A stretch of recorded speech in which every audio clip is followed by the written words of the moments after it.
Hello, and welcome to the 2018 edition of the Chris Pepelinski movie blog.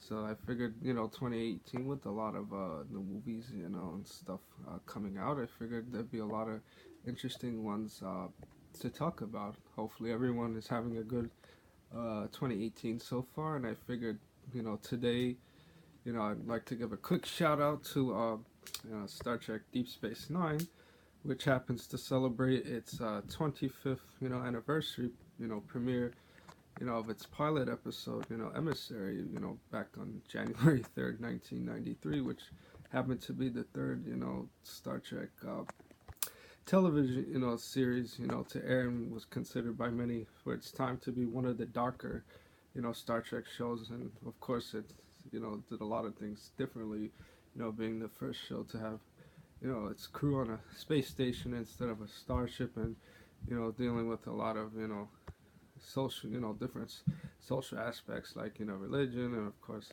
the Bajorans, the Cardassians, and things like that. So I'll just say Deep Space Nine still remains a fan favorite, to its day.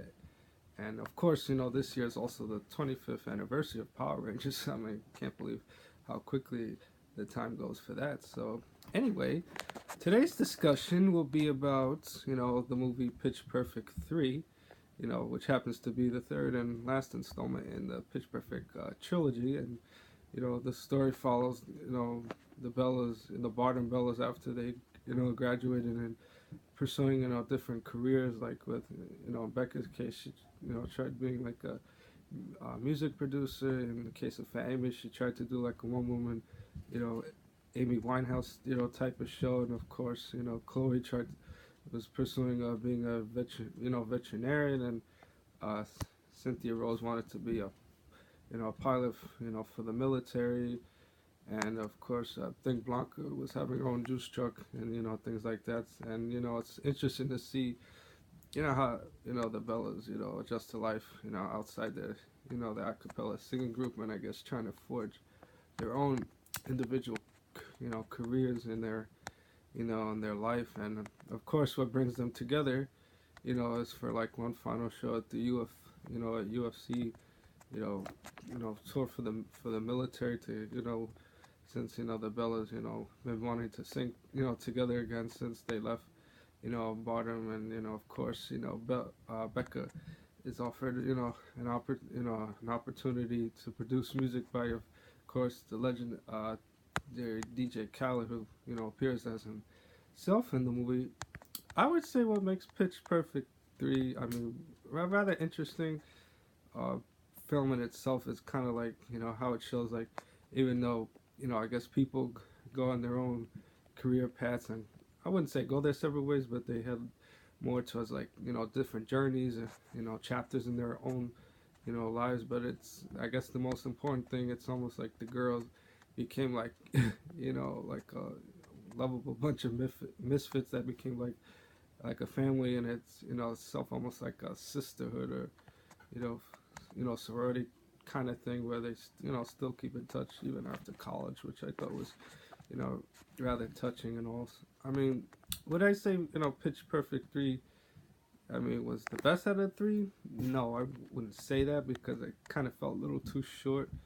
And it was kind of unfortunate that the characters from the first two movies, such as Jesse and Bumper, and Jesse's friend Benji, don't appear in there, even though uh, Bumper and Jesse are briefly mentioned in the movie. But I would say it's an improvement of sorts over the second movie, and it introduces characters such as like Fat Amy's father Fergus, who happened to be like a criminal of some sorts. And then you hear mentions of Aubrey's father. And then you have, of course, Calamity, played by Ruby Rose from the Orange Is the New Black and the Last Resident Evil movie. And of course you have Matt Lanter play a military dude named Nick, who has a nickname by Chicago, who was famously known um, for his role as Liam in the 90210 spinoff from Beverly Hills.